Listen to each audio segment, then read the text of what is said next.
Hi, today is August 2nd, even though it is not actually August 2nd.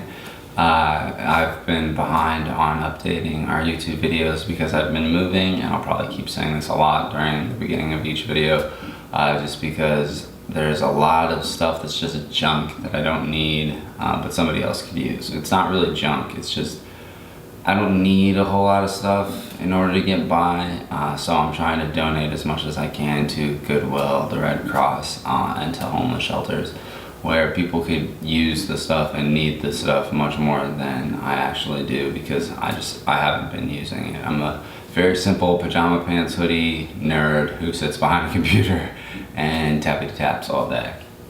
So let's get into it. This is Touchstones that we'll be reading from today, and it is August 2nd.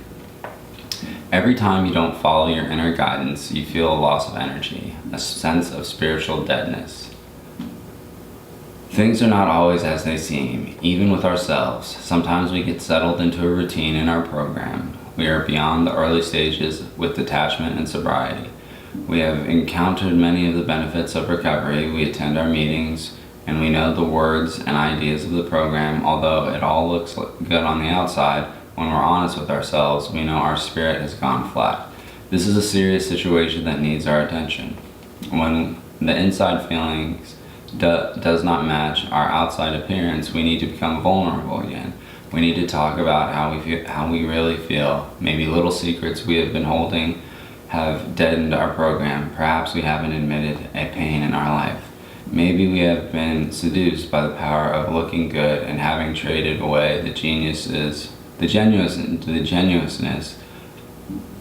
of being known by our friends. The renewal of this program is something we feel from within. We can continue to be renewed. I pray my eyes will be open to see, and my program will stay alive and genuine.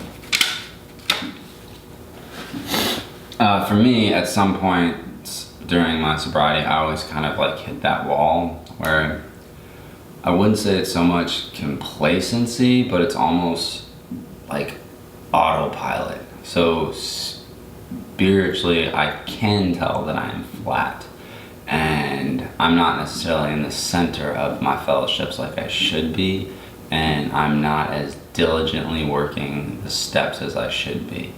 So it's almost as if I'm dry, but I'm not. It's just that I've not been working the program as strongly as I should be.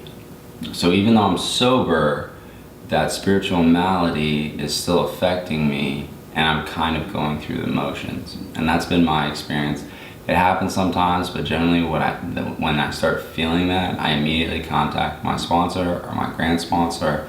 I make sure to hit meetings, do service, read literature, and kind of go through a gratitude list in the morning and in the evening.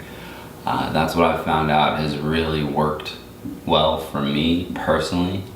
It's going to be different for each individual, but what I hope for you is that you never feel like you got it in terms of recovery or become complacent, and you have intentional willingness to work your program, whatever program that may be.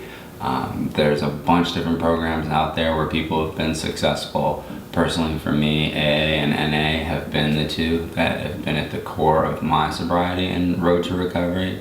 So that's what I really wish for all of you, is that you find out a way to not become complacent, for your spirit not to become flat, for you to be constantly engaged, to be self-aware, to be introspective, to understand your feelings, and to understand what you need to do to, really dive back into your programs or program and your road to recovery.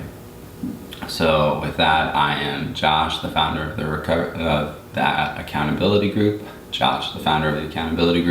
And I am Josh. I am also battling the diseases of addiction and mental health.